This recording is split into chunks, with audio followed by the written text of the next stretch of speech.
So, good day, everyone. Good morning to the viewers, to the teachers, and to the students, and everyone who is listening and watching in this video right now.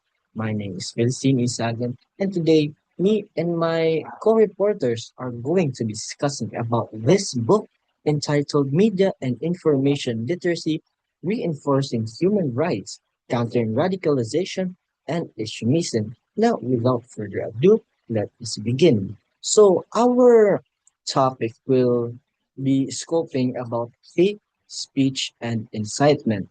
So, in our report, we will encompass four topics. So, the first topic will be entitled Understanding and Representing Diversity. The next topic will be Media and Information Literacy, Hate Speech, and Education for Tolerance. Now, for the third topic, it will be titled Global Conflicts, Long-Term Effects on Attitude Change. Now, for the fourth and final topic, it's entitled Pilot Study of Collaborative Learning and Intercultural Understanding between Japanese and the Chinese junior high school students. So let us begin now with our first topic. Now, in this picture, what can what does this picture make you think of? Is it a businessman? Is it an educated man? Well, the picture right here I'm trying to tell you is this guy is an Asian. And when we see or hear the word Asian, what's most likely the first thoughts that can come to mind? Well, of course, it's gonna be math. It's gonna be numbers and of course rice. Yes. Uh, I think we both agree that Asians are really fond of their rice. Now, to further deepen your understanding of what I'm going to be further reporting in my topic, let me show you another example. So here in this picture, what can you see? Well, of course, he's a man, right? Now, in this picture, she's a woman, yes. Now, let's start off with the man. When we think or see or hear the word man, of course, these are the common things that's usually gonna come up first. So, of course, a man is strong, a man is dominant, and a man is not our natural born leaders. Now, how about for the women? They are, of course, natural, emotional people, they are natural caregivers and they symbolize beauty. Now, with all of those things that I just said, I think you guys have a pretty solid idea of what my topic is going to be about. So, of course, my name is Felicity Misaki, and today we are going to be talking about understanding and representing diversity, a media literacy education response to discrimination in news media representations. So, let us start. So for our objectives is we're going to be examining how media literacy education can help specifically the youth critically understand discriminatory news media representations and develop that ability to create inclusive media narratives that value diversity. So this begs us the question, what is diversity exactly? So according to the Oxford English Dictionary, diversity is a practice or quality of including or involving people from a range of different social and ethnic backgrounds and of different genders, sexual orientations, and etc. So now let's going to be talk about the definition and the importance of MLE or media literacy education. So back in the 90s, 80s, media literacy education has been already recognized internationally to, to be a crucial component of a wider democratic citizenship education, like the UNESCO 2014. So the purpose of MLE is to promote critical understanding of media and encourage mindful media production. The importance of learning to read and write media representations. You know how in our society it has become so media saturated that you look to your right, there's media, you look to your left, there's also media, your mom, your dad, your sister, your brother. The only thing that lacks is your dog to have a media. And what I'm talking about here is in media saturation societies, it is important to learn to read and write media representations so that we we can we can support and enact an active critical participation in our youth democratic society. The media's influence on thoughts, emotions, identity, and perceptions of others. So, learning to read and write media representations also involves understanding how these representations can affect ourselves and how we perceive other people as well. Next, let's going to be talk about the theoretical background, or these are the foundational ideas that give a support to my topic. Firstly, media representations and its power. Media shapes perception of race, gender, class, sexuality, and identity. Now, as I mentioned earlier, I provided examples of a nation, a man, and a woman, and we had these preconceived thoughts of what we think of when we encounter those stuff. So of course, this is the work of media because media shapes perceptions. So here is an example of we can see how whenever we think of patients, they are smart people and as well as man and woman, how men are supposed to be like that and women are supposed to be like that as well. Media representations reflect ideological bias. Now here, as you can see in this picture that I've shown you, this is a really appropriate example that how some media presentations reflect ideological bias. Because in the picture that you see here, there's two parties involved. They are both in the same situation or circumstance where both of them are struggling in a flood. Now, how this representation reflect ideological bias lies in how the media narrates both of these stories. Now, before that, I just want to lay on let me just preface that I'm pretty sure you guys have heard of the word finding, right? And maybe even looting. Well, I'm gonna tell you guys first beforehand that finding and looting are, although they are somewhat similar, they they are used in different contexts.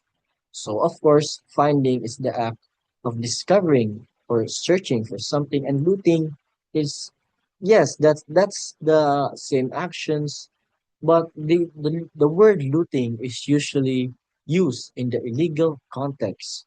So how this connects to the picture you see right now on the screen is you see there the word looting. Now, even though the two parties are in the same situation or both struggling from the flood, the the young black boy that you see right here, he was represented by media as looting, and in the white, I mean, in the white couple that you see on the second picture, they were depicted as finding. So this reflect or represent how some media representations reflect ideological bias. Next, news media select and frame reality rather than simply report it. Now, here, as you can see in this cartoon example, is you can see that the man who is in danger is now, which basically flips the context or the reality other way around, because instead of the man who is in danger, the man who is in danger is now the danger as shaped by the media. And a real life example of this would be Prince William and his alleged raise of the middle finger, because in one angle he was shown to be raising the middle finger, but it was actually debunked by another angle that he was just raising three fingers, not the middle fingers. Next is critical media literacy. Critical media literacy encourages questioning of authority, reliability, and bias. Now, as you can see in the example you see here on the screen, this is an article titled "Europeans Now See AstraZeneca Vaccine as Unsafe Following Blood Class Scares." So the involvement of media here is that basically media perceive the dangers of these vaccines, but this was rather debunked, or I don't know, um, this was, yes, debunked by critical observers, by critical media literacy, because critical observers pointed out that the media focused on the existence of the risk, so the what, but they omitted the scale of the risk, the how likely. So because of how media perceive this vaccine as really dangerous, they ignored the fact of how likely this vaccine was. So even though this vaccine was, yes, it had its dangers, but this danger was actually really unlikely. So at the end of the story, or at the end of the day, this vaccine was a really major help back in COVID because it helped more than 3 billion people. Next is examine whose voices are represented or silenced.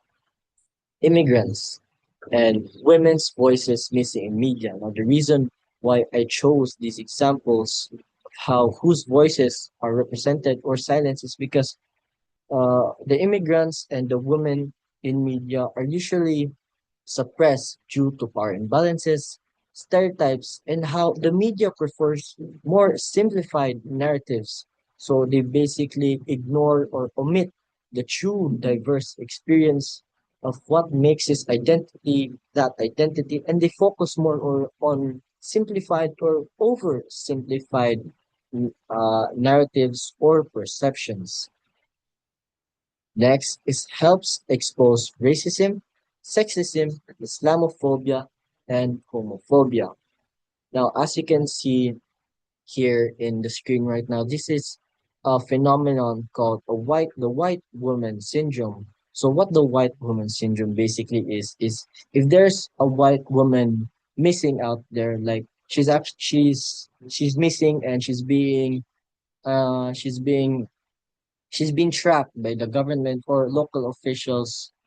The context behind the white woman syndrome is when a white woman goes missing, there's a lot of media coverage about that white woman. But when it comes to uh, people of different races, not just limited to women, but just people of different races or of colors, they are usually not they are not usually on media. That's what the white woman syndrome basically is, where the mainstream media usually focuses more on the ideal people that they will report because this will give them more engagement rather than those of different color, sex, or etc. This is the white woman syndrome. Next is the role of media production.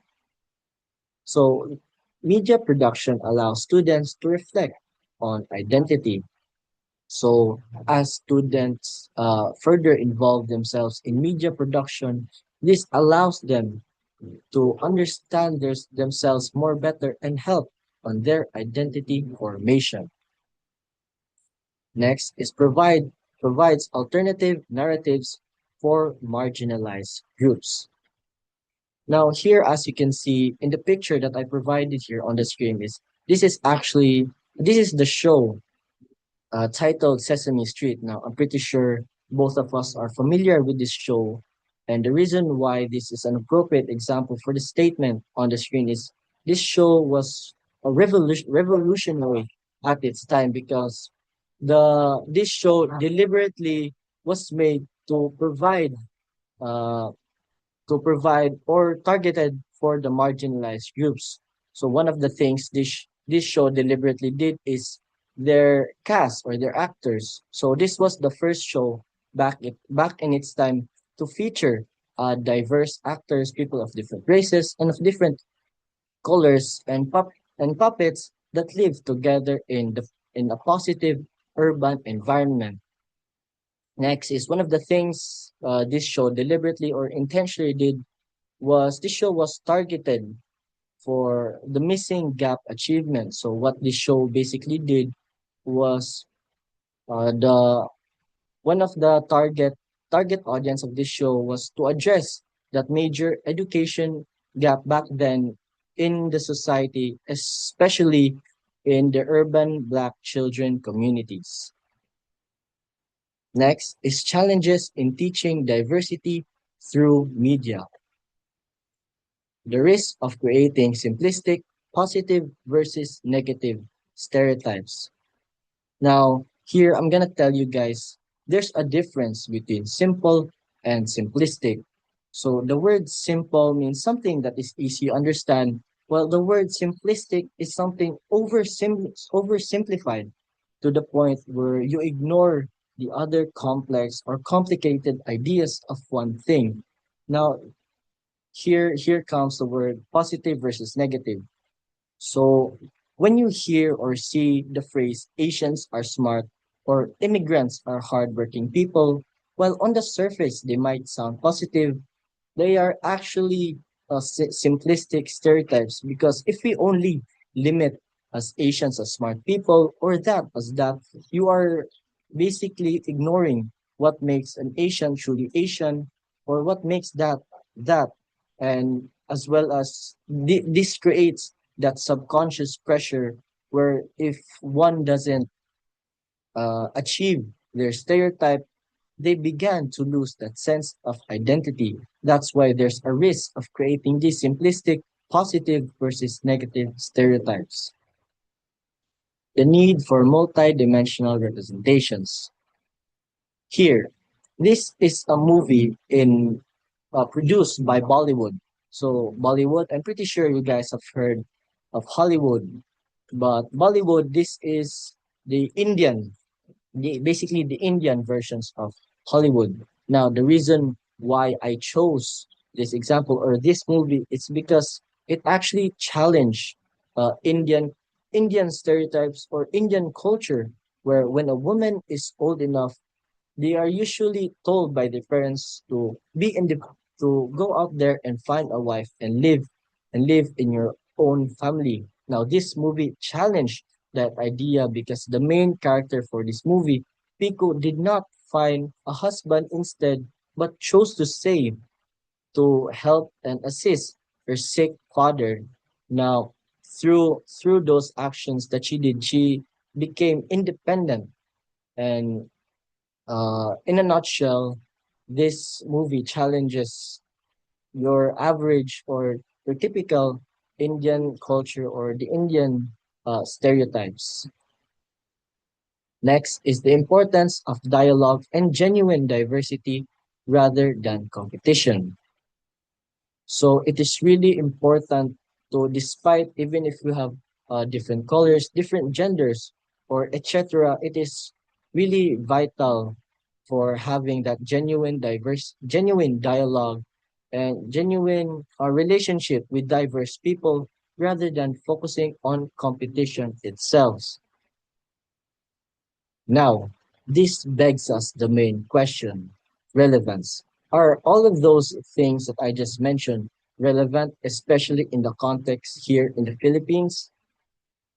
Yes, that that is the big answer to that question. This is really relevant, and I'm gonna provide you three ideas or three concepts of how this is relevant. First, media and Mindanao, how media represents or how the media's coverage in Mindanao. Next is media and religion. And lastly is media and wealth. So without further ado, let's start off first with media and Mindanao. The media and Mindanao. This article is about how what mainstream media narrates or what's mostly the coverage of media on Mindanao. So I'm gonna be sharing three insightful or striking quotes in this article that truly reflect how the media represent Mindanao. Firstly, mainstream media has often portrayed them, referring to Mindanao, as belligerent, intransigent, and even warmongering. Now, belligerent means aggressive, intransigent means unwilling to compromise, and warmongering, well, the name already suggests it, those who really want war. Now, this line alone really summarizes how the mainstream media often portrays the Mindanao as these hurtful words, which gives us, which gives the Mindanao a really bad reputation. Next quote is this. He said too many journalists and columnists were writing about Mindanao issues without learning first about the region, its history, and its people. Too many journalists in Manila were writing about the peace talks while at the same time beating the drums of war. Now, this quote here from the article is really ironic because mainstream media often portrays us as these hurtful words, but then again, they are not learning first about our true history or its diversity, and they are as well as talking about peace talks, which is really conflicting and ironic at the same time. Next is this line or this quote. We are pinning our hopes on the media to play a big role in bridging this divide in conflict narratives so that both panels would find it easier to sell to the public, especially to the majority of Filipinos. Now, in other words, this line is talking about even though mainstream media or media represents or gives the Mindanao a bad reputation, media still plays a big role to bridge that gap for peace talks because media can either pave the way for peace or fuel a war. That's how foundational or essential media is to representations or stereotypes. Let's talk about the conflict between religion and media has deep roots. Now, in this article, it is stated that media and religion go back a long way in history. That's why this article states that there's a lot of conflicts that happens between religion and media. And let me share to you again three insightful quotes of this. So first is the story of good Christian, bad Muslim is told both by expression and omission, by naming or not naming the religion or ethnicity of terrorists. Now, what this line from the article states is that the bias isn't about what is said, but rather what is not said. So let's say there's a Christian terrorist out there. What the media basically does is they remove that Christian from the report and just simply label him as terrorist. But if a Muslim terrorist comes in the story, media really includes that the Muslim part because according to scholars, the reason why Muslim the word or the religion Muslim is included in media narratives is because this gives them more engagement or more clips or more clicks. So by naming or rather by removing the religion of a Christian person, what this is basically doing is that you are making Christian inherently distinct from violence, but the Muslim you are inherently this is something that is inherent to the Muslims. Next is this line. In practice, the truth is composed of multiple stories. Media and religion will choose and create one. It's what's called an angle. So of course, both media and religion itself have this strong beliefs that they are really faithful about. And when media creates this angle that doesn't truly represent the truth that what religion believes it is, this creates an act of distortion in the in the perspective of religion. Now, I mentioned earlier about good Christian and bad Muslim. And now today I'm going to be showing you a real life example of that. So here, this guy is an Iranian Christian terrorist. He goes by the name of Anders Breivik. Now, this is a real life example of how media usually removes the religion of Christian terrorists, because in most of the media reports about this guy is that they excluded his religion, which this guy was a Christian. Lastly, is when two different groups of people each claim that their truth is non-negotiable, problems are inevitable. What is needed is a form of religious literacy that Adam Dinhan describes as focusing less on an exchange of facts and more on a better quality of conversation. So what I already mentioned earlier, media and religion both have their beliefs that they are strongly faithful about this. And if both sides are unwilling to compromise, this will of course inevitably create conflict. So that's why Adam Dinhan emphasize how there is needed to be a form of religious literacy rather than more on facts, so that we can foster a more better quality of conversation between media and religion. Now, lastly, let's talk about media and wealth. So this article entitled Rethinking Economic Growth, the Impact of Media Narratives on Inequality, Wealth, and Growth. So I'm going to be stating again three insightful quotes of this article. So the first quote is the proliferation of programs about the super rich normalizes wealth inequality under the guise of entertainment. Now, this is a powerful media narrative tool that dulls the public's critical edge, because by labeling these super rich or the wealthy lives as something that is normal, it makes profound economic disparity as something that is normal. And this also gives the it also gives the idea that overconsumption or extreme spending is something that is a normal or neutral thing. Nextly, is extremely wealthy people are represented as both ordinary and extraordinary. Now, this is another powerful media narrative, powerful tool used by the media, because by labeling the super wealthy lifestyle as something that is ordinary, then you are seen as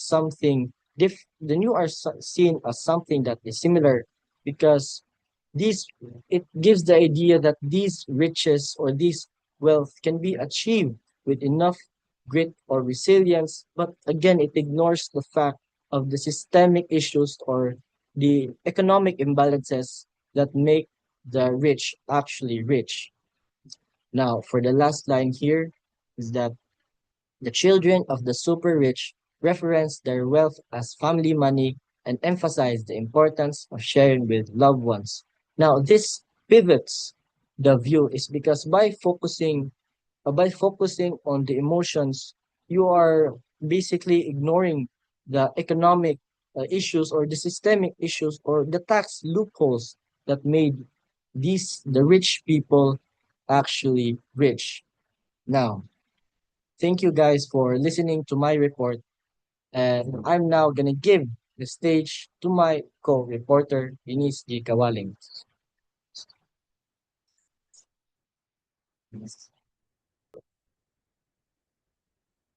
So thank you, Mr. Philistine. So before I dive in into my topic, first I will give some examples before or you guys have any idea what my topic really is.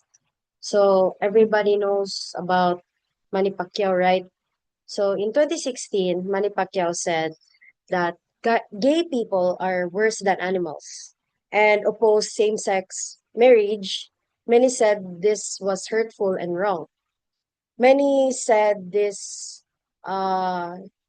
he said sorry for the words, but still held his belief. He lost big deals, and people argue. Some say that he can speak his faith. Others says his words are, ay, atis, balik tabi. Sa akong part, mo gali. O so, gali ni?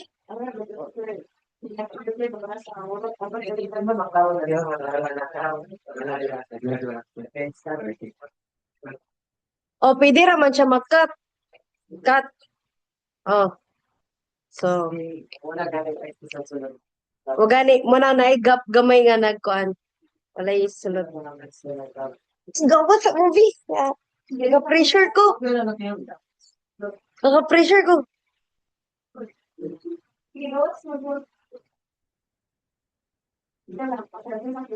Gigi. Hey guys.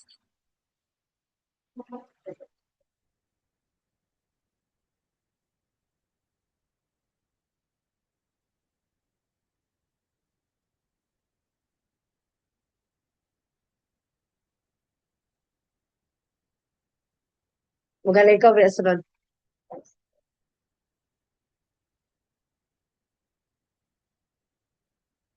Okay. Start ako ba? Ay, gaya eh.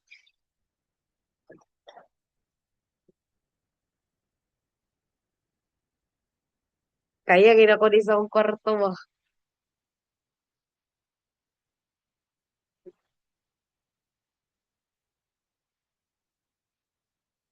Ito kaya ni. Okay, okay. So before I dive in into my what really my topic is, and I will just give examples of or any idea, guys, that balik. Hmm.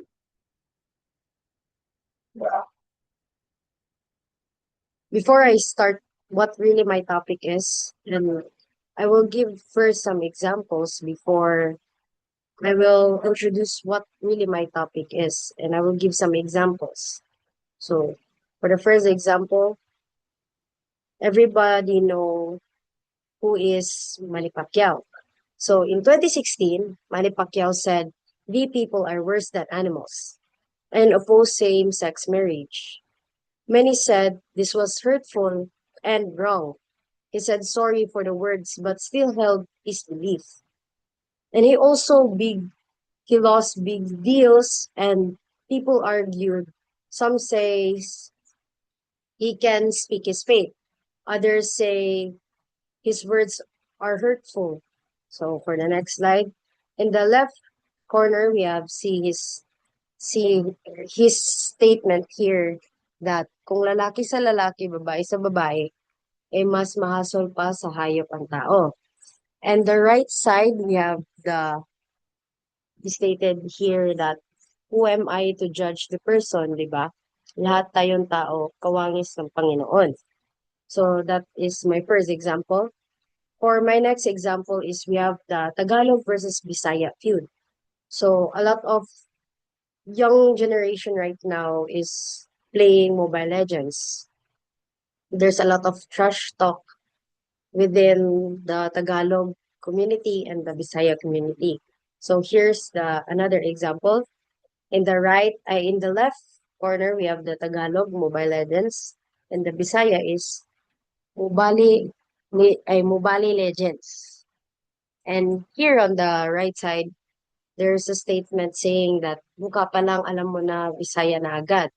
And the other picture is Tagalog versus Bisaya sa bangketa.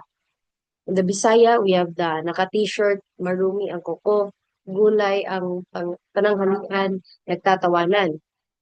Sa Tagalog, in the Tagalog, we have the naka-polo, naka-manicure, Jollibee, McDo, mga inasal mix, galit sa Bisaya. And next, this is my second example, and next we will go to my third example. People know who is Daniel Padilla, right? His mother is Carla Estrada, but other people doesn't know any any of her children. Now we have Lela. So Lela joined the PBB way back uh, months ago. So there's a circulate issue about this statement. Lela, remember Eman, sana ginawa mo rin po, please. And why ma-depress sa mga comments at sundan niya si Eman. Di mo gets, sana magets mo na. There and here on the right side where Carla Estrada bought that and she stated that ganito nakasira ang ulo ang tao, ito ang pinagsasabi niya. At dahil dyan, hindi ko ito paglalapagpasin dahil hindi na ito katanggap-tanggap. Hintayin mo ang balik sa iyo nitong pakiusap mo sa anak ko. Sira ulo ka. Wala nang hinding matutunan ngayon. Next, and for our next slide, we have our topic. So, good afternoon, everyone. I am Eunice again, and my topic is media and information literacy, hate speech, and education for tolerance, a case study of Philippines social network. So this helps us understand and fight hate speech, especially through social media. We have First, we have the critical thinking skills. So critical means um, carefully analyzing online information instead of believing everything what you see. It helps people check facts, compare source, recognize bias, and think before reacting. These skills reduce the spread of fake news, hate speech, and harmful rumors. So next, we have the awareness of misinformation and disinformation. This teaches us people how to identify fake news or misleading information online. Misinformation is false information shared unintentionally, while disinformation is shared to deceive people. Awareness helps users verify facts, avoid spreading rumors, and become more responsible online. So here is an example again for misinformation. So here's the keyword of the misinformation: false info shared without intent to harm. And we have the example here on the right side, a news about there is a lockdown, but it's not really true. And next, we have the disinformation. So here's the example again. The disinformation means that false info shared to mislead people. And the example picture we have here is the new president. Well, that is not really true. So there's other people who make that issue. So next, we have the promotion of empathy and respect dialogue. So empathy encourages understanding others' feelings and opinions, while respect dialogue promotes polite communication even during disagreements. These practices reduce hate speech, bullying, and online conflict, creating healthier online communities.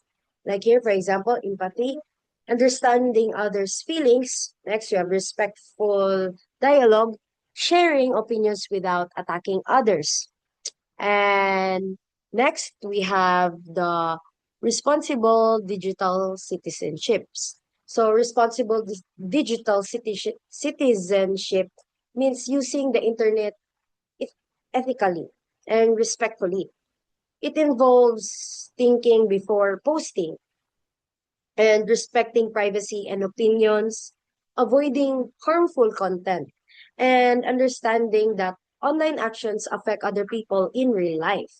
So we have the example here in the right picture, think before you share.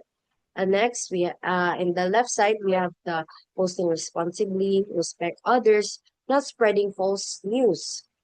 And for our next slide, we have the empowerment to encounter hate speech. So people are encouraged to safely respond to hate speech instead of ignoring it. This includes that reporting harmful posts, supporting victims, and sharing truthful information, and promoting kindness online to create safer digital communities.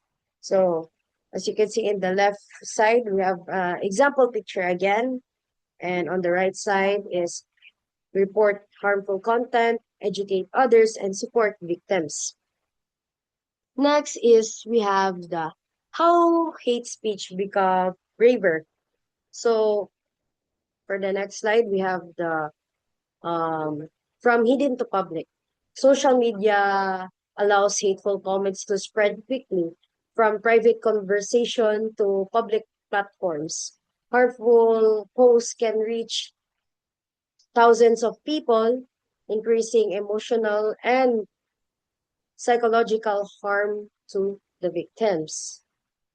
As you can see here, there's an example picture. And next is anonymity. So fake or anonymous accounts make some people feel less accountable for their actions online. This often leads to cyberbullying, harassment, and spread of hate speech. And here's the example on the right side. As you can see, the user is using the anonymous account, and on the left side, again, anonymous account. Next, we have the amplification. Amplification means taking a message and spreading it widely and making it reach many more people, go viral, or have a much bigger effect. And when you share, repost, or comment on harmful contents, you amplify it and make it more damage. And next, we have the normalization through um, public figures. So when a famous or well-known person or a celebrity says offensive and discriminatory or dehumanizing words towards to a group based on their gender, their race, their religion, their origin or identity. So people don't get mad or correct it. Others copy, repeat, and defend it.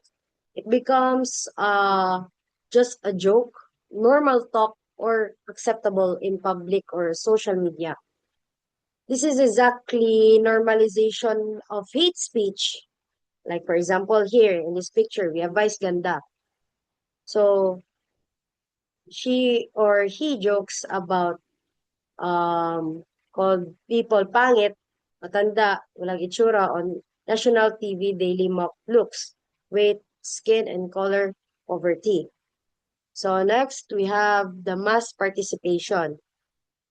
This shows strong mass participation where large number of people join online discussion, making harmful language more visible and normalized, similar to how users become braver in expressing hate in other international cases. And next, we have the difference between cybercrime and cyber libel. First, we have cybercrime. Cybercrime refers to legal activities done through the internet or digital technologies, such as identity thief, online scams, spreading malwarefare. And next, we have the cyber libel. So cyber libel is a form of cybercrime involving false online statements that damage a person's reputation, such as posting lies or defamatory content on social media. And here's an example again of cyber libel. And next, why cyber libel has heavier penalties. First, faster and wider and wider reach. Online posts can spread instantly to large audience. And next, we have a permanent record. Deleting posts may still exist through screenshot or repost.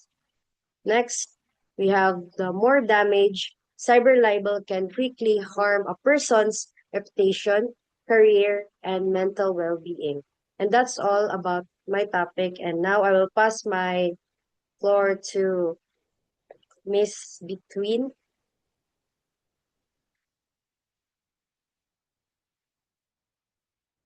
Shall I start, Janet? Is this starting already? Okay. So, basically, good day, everyone. Our topic looks at global conflicts and how they shape people's attitudes over time using the West Philippine Sea as our case. But more importantly, we're focusing on something closer to us. How senior high school students like us form our opinions about it. Because opinions don't just appear in your mind, they are built. And let's start. First, here's a question. If the Philippines already won legally, why are people still divided? That's basically the question that we want to answer because if everything was already clear, then I think everyone should agree. But clearly, what's happening nowadays is that's not what's happening nowadays. So before we talk about opinions, we need to understand the situation itself. When people hear the West Philippine Sea conflict, they usually simplify it into China versus Philippines. But that's incomplete.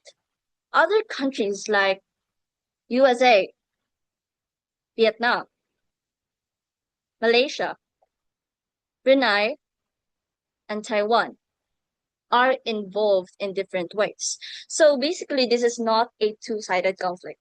It's an example of multi-actor situation where everyone is included. And when many players are involved, it naturally leads to different interpretations. So that's where competing narratives comes in. You'll see different positions, pro-China, pro-Philippines, and even pro-US perspectives. Each one presents its own version of what's right and what's legal. So basically people are not just choosing sides randomly. They're choosing which narrative they trust. And where do these narratives comes from? Mostly from social media, especially nowadays where most students get their information from it. So before we even form our opinion, we're already reacting to filtered content. So now let's clarify something basic but often misunderstood. What exactly is the West Philippine Sea? Atin ba talaga ito? The term West Philippine Sea was officially defined in 2012 through Administrative Order number 29. As far as I can remember, this was signed by President Benigno Aquino III during the Scarborough Shoal, the tension in the Scarborough Shoal. And it also refers to parts of the South China Sea that falls within the Philippines maritime zones. But internationally, this area is still called the South China Sea. So basically, the term West Philippine Sea is a national level, not a separate sea under international classifications. So why does these things matter? It's not just basically about maps, power, resources, and even identity. First, sovereignty. This is about who has authority over certain areas, who gets to decide what happens in there, who literally owns the area itself. Second, resources. We all know that the area in which the West Philippine Sea conflict ignited has rich fishing grounds and, of course, potential oil and gas reserves. So basically, if there's economic value involved, people are going to be over it. Third, national identity. This is where things become emotional because it's no longer just about law. It's becoming more about defending what people believe is theirs. And once emotion enters, disagreements become stronger. So naturally, countries try to resolve the disputes legally, and that's where the South China Sea arbitration comes in. In 2013, the Philippines filed a case under the United Nations Conventions of the Law of the Sea. This is the legal framework for maritime disputes. In the 2016 ruling, the tribunal ruled in favor of the Philippines in key aspects, especially rejecting China's nine dash line claim. South China Sea arbitration award critical. bec- South China Sea arbitration award becomes critical. But um but for people, this ruling focused on maritime rights, not basically the ownership of land features. Third, China rejected and did not participate in the case. So, even if there's legal decision, it doesn't automatically guarantee what happens in reality. So here, a little clarification. People often say PCA ruling. The PCA did the ruling, but the Permanent Court of Arbitration did not decide the case. It was the tribunal law under the UNCLOS. So basically, the PCA only handled administrative tasks. Hmm. And misunderstandings like this shows how easily details can be distorted. So now we move to the key part, media influence. Because this is where opinions are actually shaped. So here's a question. Nowadays, as you've noticed, where do most students like us gathered or find our information? Basically from media. Based from Reuters Institute for the Study of Journalism, US nowadays treat social media as the first main gateway to online news. Um, so the first version of the issue they see often comes from online platforms. And if online platforms are basically came from different people's insights, that's where interpretations comes in. And these platforms are, of course, algorithm driven. They show content based on what you like, on what you engage with, and what you share online. So over time, your feed becomes personalized, not balanced. And emotional content spreads faster. Posts that trigger anger, sadness, or pride gets more attention. Here's an example. Sa atin, ang West Philippine Sea, gawin ang nararapat para hindi makompreso ang kaligtasan at dignidad ng ating mga sundalo at ang soberanya ng ating bansa. Ipaglaban ang dangal ng ating sandatang lakas sa ating bayan. Why I why I included this picture because as you can see here, the poster mismo is like saying that these soldiers are treated unfairly. This was during the tensions in Scarborough, I mean, in Ayungin Shoal. Yeah. See? So, what spreads is not always what is most accurate. It, it is basically what is most engaging and what is most liked by a person. So, for you, where do these things leads to? This leads to what is called an echo chamber. As explained by Katzenstein, people are exposed to views that match their beliefs. So instead of being challenged, their opinions become stronger. For example, one person may follow posts supporting Antonio Carpio, while another follows similar narratives to Rodolfo Marcoleta. And as what we know, Rodolfo Marcoleta is a pro-China. Hmm. So over time, both sides becomes more convinced that they're correct. And nowadays, Gen Zs like us, who's more close mind, whose opinions um becomes shaped by another party, and you're becoming a close-minded person, you will say, "Nah, I ain't reading all that." But that's a sign. That's basically a sign of ignorance. Yeah. So here's an example. Um, I pasted it here because a recent post claimed there was a new incident in Ayong and Shoal, but in reality, the footage was from a previous year. No new incident happened actually. This is called disinformation based on our our lesson, first weeks of MIL. Disinformation or false information spreads to mislead people.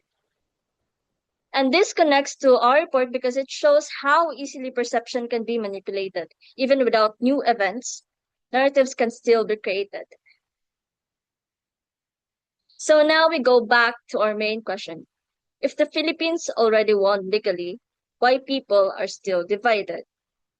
Here's an answer because people don't base their opinions on legal rulings alone. They base it on what they see repeatedly, what they feel, and what they are exposed to.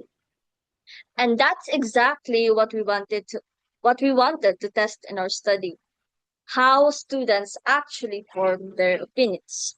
And I'll pass it to Nizal for more information.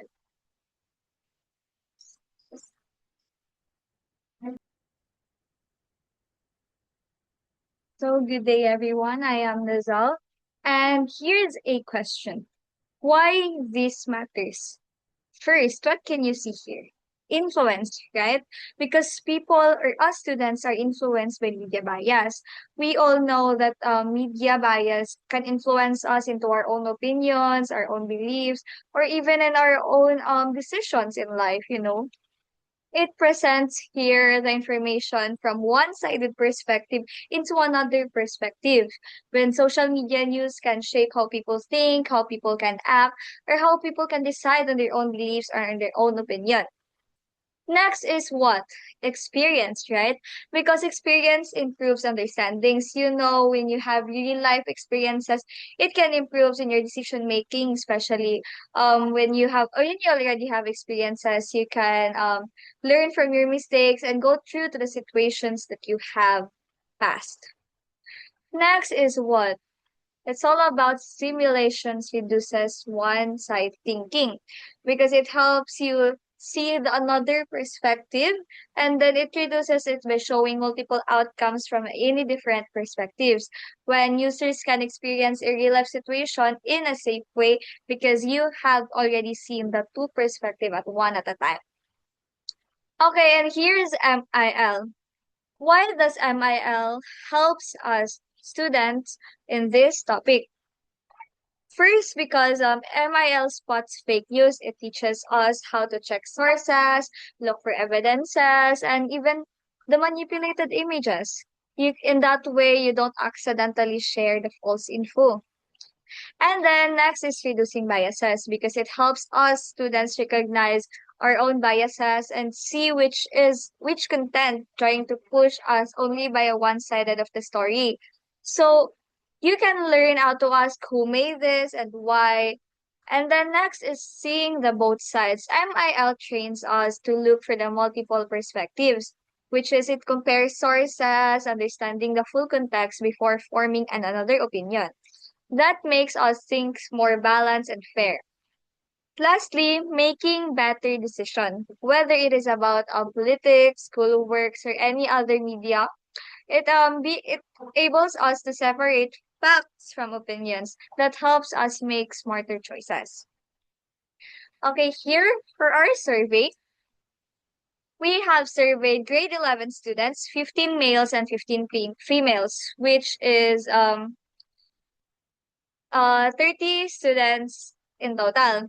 So here are students from Liceo de Cagayan University, University of Science and Technology of Southern Philippines, and Xavier Ateneo de Cagayan, and lastly, Capital University. So we have total of 120 respondents. When you see a news online about West Philippine Sea, what you would actually ask, or what question you would ask? Here's the question. What or who is the source from the information? What perspective is shown from that information or from that news? And how serious the situation is? So for our data, here's the result in discussion. For the survey question, do students believe that West Philippine Sea belongs to the Philippines? Here's the data we gathered. So majority of the opinion is the color blue one, it is agree. And then the disagree was the purple one, and then the neutral was the orange one. So strong national perspective was observed here for the presence and the opposing or natural views. For the survey question, how serious is the conflict? You can see here that most students view the issue as serious, but many people, as you can see here, there are 10% says that this is not serious because they think that politics is just distracting us from any other issues. It indicates awareness of the geopolitical tension. For the next survey question, where do students get the information?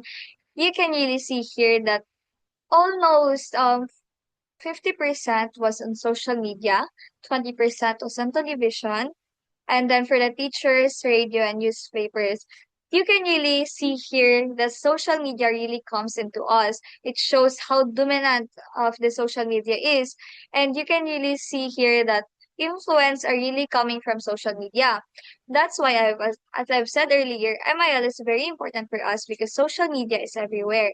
Media is everywhere, and we can really spot some fake news or any other news that can manipulate us. So from the data, we can see that students are informed but not critically informed.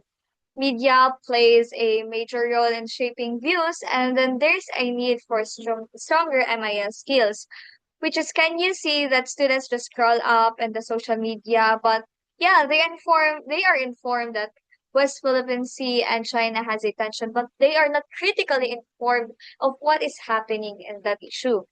So we can also see here that media plays a major role in shaping views, which is um half of the students is really onto media, and then that can shape the view or the perspective of the people or a student that coming from media.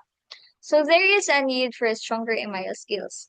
Yes, as students we really need MIL skills so that we can learn how not to be dominant on the social media, because we can see right now that social media is really coming from us. Here's my example of how media influences bias and perception of students in the issue. Here's a jeepney modernization program. The context here was the government wants us to modernize jeepneys, but drivers protest due to cost. You know, it's so expensive. In the side A of the government, it is a more safer vehicles more than the jeepneys, and an environmental friendly organized transport system because the old jeepney is used not to be environmental friendly. For the side B, the drivers and the operators, high cost of new units, risk of losing livelihood, and of course the financial burden.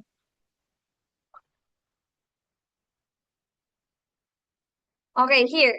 Modern jeepneys will finally fix the Philippines' broken transport system. And for the new jeepney modernization, leaves 1,000 of drivers jobless. Okay, so as you can see here for the analysis, the words like finally fix, it's claimed certainly suggested, and then it focuses only on the benefits. It ignores the struggle of the drivers or how or what's the point of view of the drivers.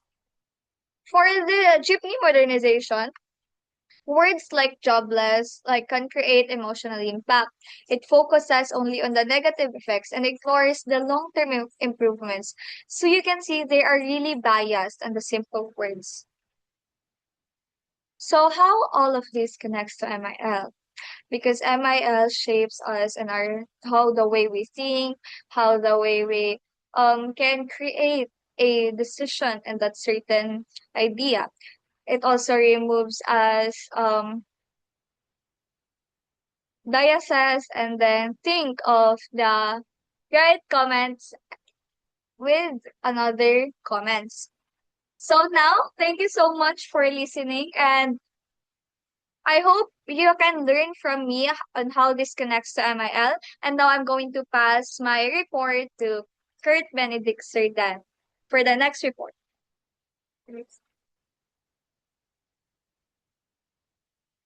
Okay, so good evening, everyone. Good afternoon, good morning, whatever time you may listening to this video.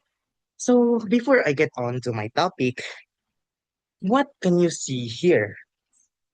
At first glance, you might see Japan, India, Islam, the religion, and China. But what does this have in connecting to my topic? Well, if you listen to Philistines, what's this outlined earlier in the video, you'd know that this connects to my topic of understanding intercultural differences using digital storytelling.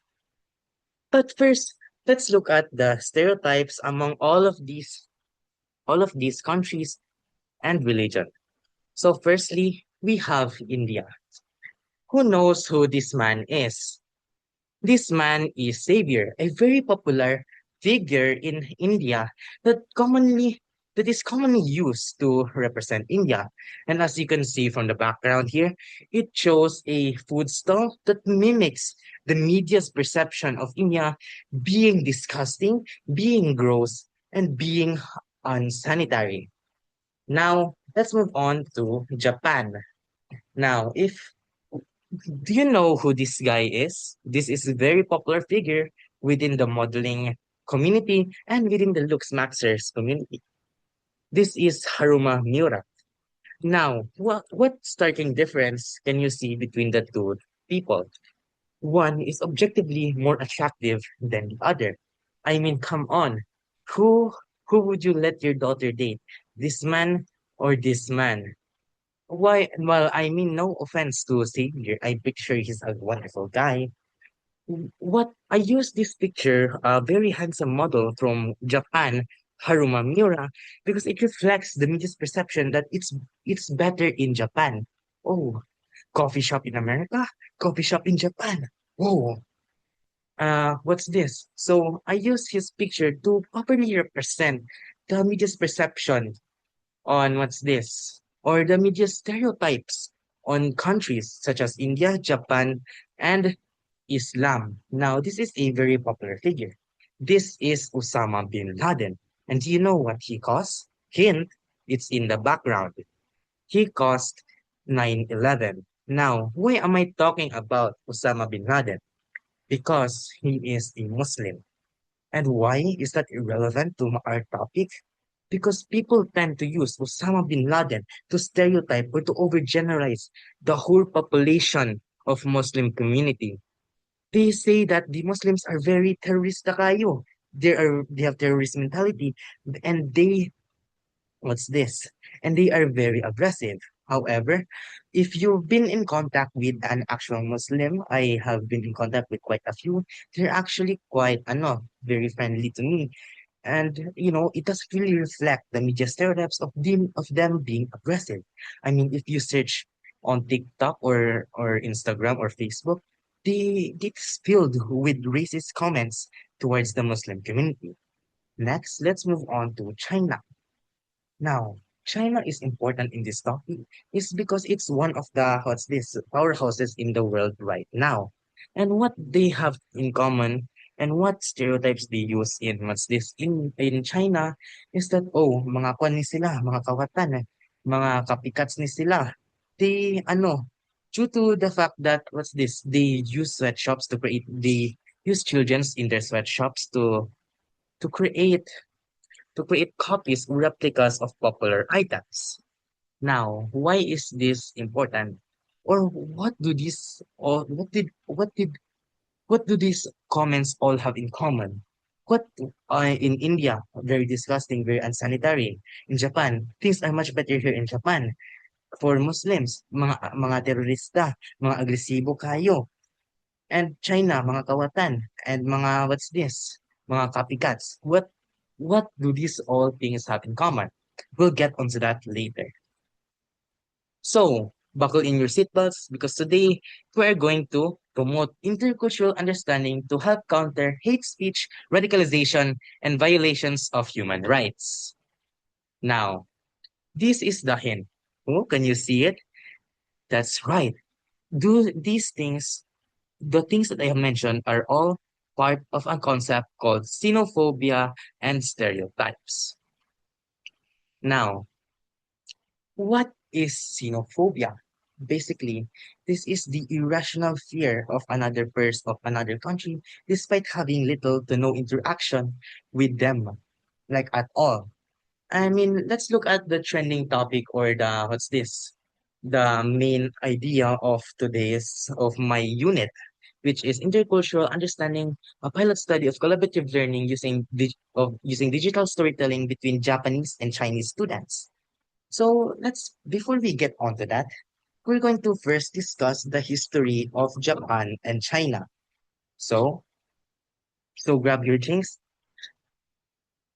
So grab your drinks because we're going to go back to history.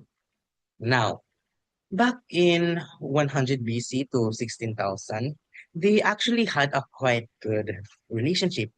China used some things from and Japan used some things from China. The very most popular is the buildings and the religion called Buddhism.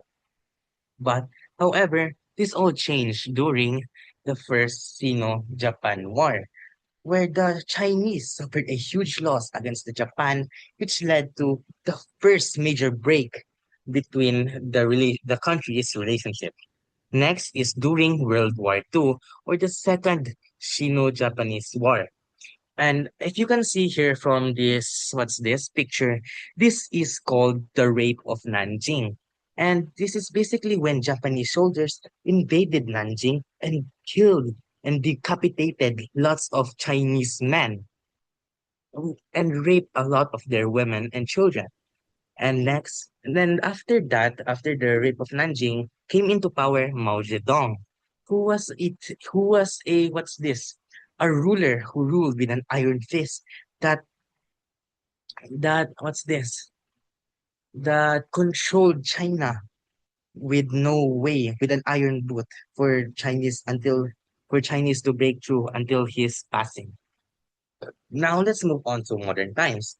China and Japan rely each other economically. However, there are quite some tensions regarding China's, what's this, province, I guess, regarding the country known as Taiwan, which could lead to minor or major disruptions or what's this, major disruptions or major conflicts. So, what do these all have in common with my topic? This show that media has a lot of influences on stereotypes. I mean, come on, guys. Have you ever met a Japanese student before? And have you met a Chinese student? Well, me, I have. I have met a Chinese student before, and I have a classmate who is friends with a Japanese, a native Japanese. And from what I can say is that before me and my friends were meeting a Chinese student, we had very, very racist assumptions towards Chinese. Like kapag kaon sila mga iro, like mga kawatan sila, o mga bright side sila. However, it is not primarily true. As what's this? The Chinese friend I have back in my old school was actually quite friendly, was actually quite what's this smart, I guess, some of them. And that one, what's this? They contribute greatly to their ideas. and could come up with original thoughts. And which leads us to the importance of MIL. As you can see here, we are filled with misconceptions, we are filled with prejudice of certain culture or certain countries, which leads us to forming racist assumptions towards them, and making the stereotypes towards them more powerful or more strengthening. What's this? Which is quite sad because instead of media bringing us closer together, it is instead separating us. So let's contextualize this in the Philippines, which we're going to discuss the Marawi siege or the Islam Christianity conflict in Mindanao.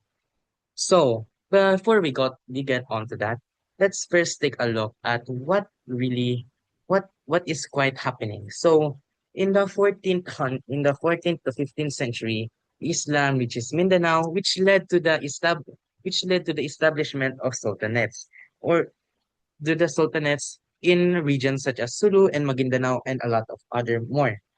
Now, there were some what's this liberal where there were some extremists in the sultanates, which led to the creation of the Moro Wars, which led to Moro Wars that was led by what's this groups who wanted to make Muslim the primary religion in ano in Mindanao, which led to the Jabida massacre, where lots of Muslim terrorists massacred lots of native Filipinos there. As you can see here, these were just some of the terrorists in Marawi that happened.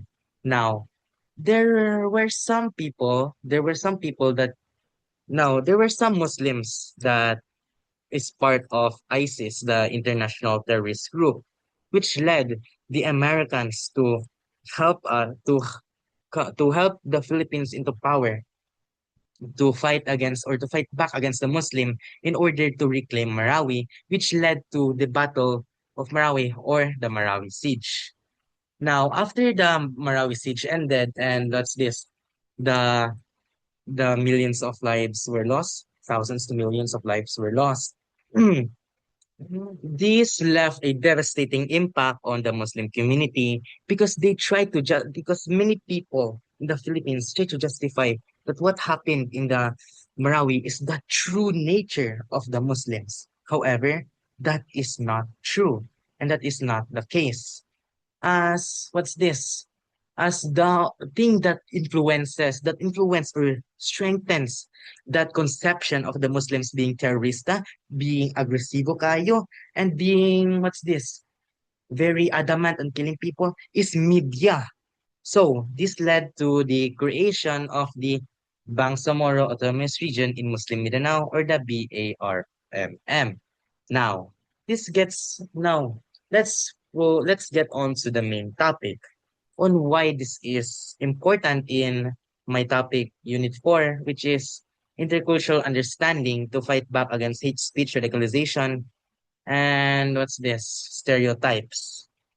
Now, in the study which I have read in the book, the things they used were only collaboration, where they shared videos, not really interacting as they use correspondence rather to what's this to just share information about their country, their culture, their foods, their things, their daily lives, but they didn't actually communicate one-on-one like in physical, and they didn't do collaborative work that allows them to really get a deep insights on the minds of other cultures.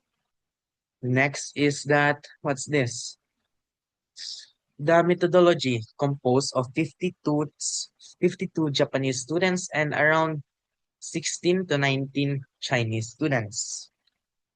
So, what were the key findings before? Basically, gave the study the the lead researcher the lead researcher gave a survey to the Japanese men, to the Japanese students, and asked them what their impressions is of China and Chinese people. There were they had neutral to positive impressions of Chinese men. And the reason why they had positive impressions was because they share similar facial features to Japanese and that they were very friendly and intelligent and they shared a common theme which is bin shopping or wealth. However, among these students that gave out that answered the survey, only 67% actually never went or spoke to Chinese or China in general, and only 27% have talked but never visited, and only 8% have visited China. So, what is the main cause of all of this? Media. Media. All roads lead to media. They learn this from TV, they learn this from social media, they learn this from Facebook, Instagram, every single type of media you can think of, YouTube, whatever that may be. Now, the key findings before that Chinese students of impressions of Japanese people and Chinese students contact with Japanese people. While Chinese students had the Chinese students were significantly lower, a majority of them had actually come into contact with Japanese people, which led to the survey having a discrepancy where Chinese people had a good impression already on Japanese people since they had already interacted, or they have ga ga they have no they have adapted or actually applied one of UNESCO's key C's, which is communication and collaboration. So let's find the key findings of Japanese students of China and their questions for Chinese people. So a majority of them ask about the culture of the Chinese. And some of them ask them for their future slash profession, and some ask for their life and customs. Well, the a majority of them didn't really ask or didn't really specify what questions they wanted to ask them. However, the Japanese were really curious about the Chinese students' view on Japan in general. 40% of them wanted to know what is the Chinese students' view in Japan. Well, 60% of them were not. So after the digital storytelling activities were handed out, these were the key findings. These were the key findings that the researchers managed to find. So after the key findings, a lot of Japanese students, primarily 37% of them, appreciated the Chinese DST selling videos because they appreciated the use of the Japanese language, and the videos that the Chinese gave was very skillful and clear, and that they had fun creating those videos. And what's this? They had little to no negative feedback on their Chinese DSTs. Now, for the Japanese students' intention to emulate the Chinese DSTs, they wanted to use simple Japanese so that a majority of the Chinese students could understand their video as well. And also, they wanted to share Japan's wonderful culture and enthusiasm. And they also wanted to produce high quality DSTs so they can mimic the Chinese skillful and clear videos. And only a little bit of them wanted to use Chinese language because because Japanese is very strict and very prideful of their culture. It goes to show just how much impact even one of UNESCO sees what's this correspondence has on media stereotypes. So, what reflections can we gain from this video? From this presentation, sorry. Basically, it goes to show that media really helps a lot in portraying certain aspects of a culture. And it really goes to show that not everything you see on media is the truth. And why is this relevant today? Because here in USTP, while it is very small, there are some very stereotype comments regarding certain cultures. Like, for example, I have an Indian friend here in my classroom. His name is sorry, I'm not gonna really say his name because privacy reasons. But I have an Indian friend in grade 11 resilience, and he said that what's this? Before the start of the class, he experienced racism such as that, oh, mga kawatan sila, mga skull scam center sila, mga kwan sila, mga hugawon.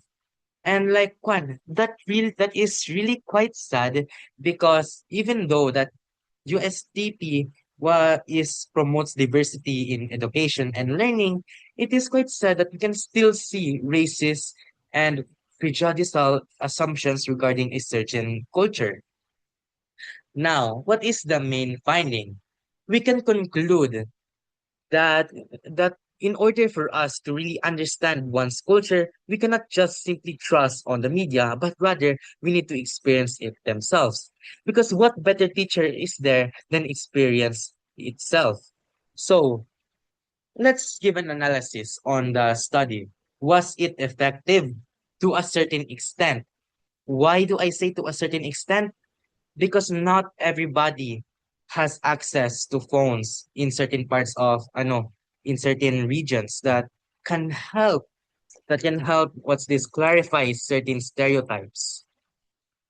And the challenges they face are that not everyone has the same access to technology, not everyone has the same access to internet, and that not everybody has the same income that can afford those things. And also MIL. MIL teacher. Well, my teacher here is very competent, Sir Peter John Mendoza. The teachers in the Philippines really lack training, especially in topics such as MIL, because not everybody is an amazing teacher. Now, the another challenges that we can conclude from this is that human interaction versus technology. While there are courses that teach us how to interact with technology, not everybody has that what's this has that privilege. Lots of us don't know how to interact with technology. I mean, look at the old people here. Look at the boomers. They consistently ask for help with their grandchildren. Hey, kids are done. How do you what's this? How do you how do you open Facebook? How do you open YouTube? Hey, good certain, why is there no Wi-Fi? So it really goes to show that the Philippines is still far from reaching that level of cultural understanding and acceptance, which really goes to show that we still have a lot to come by and we have a lot to overcome. Overall, the activity was very nice because because despite the Chinese and Japanese having good connections in today's time, there are instances when people use what's this specific news about the Japanese or Chinese when what's this when making certain opinions. I mean, look at the news about the two Japanese businessmen killed in Dalian, which led to the Japanese anger towards the Chinese. And while it is true that did happen, it is completely unfair to use that to overgeneralize a whole culture and a whole country. So, what can we learn from this? Before you before you make assumptions or overgeneralize a whole population, first ask yourself, is it a certain people? Is it just a certain people in the specific culture or community that does this? Or is it every single citizen or people there? And what's this? There's a quote I'd like to share. And this that is quite relevant, but what's this? That is quite relevant, but here goes the original quote. All men are the same. A good question for that is that are all men the same? Because you've tasted every single man. Are all men the same? Because you keep choosing the same type of men. So this really goes to show just how much an echo chamber, an echo chamber in social media influences our train of thought. So If you've heard from my previous presenters, Philistine Sagun, Eunice Kawaling, between Simborio and Naisalanda, my name is Kurt Benedict J. Serdan, and this is all for today's video. I hope you enjoyed, and see you guys next time.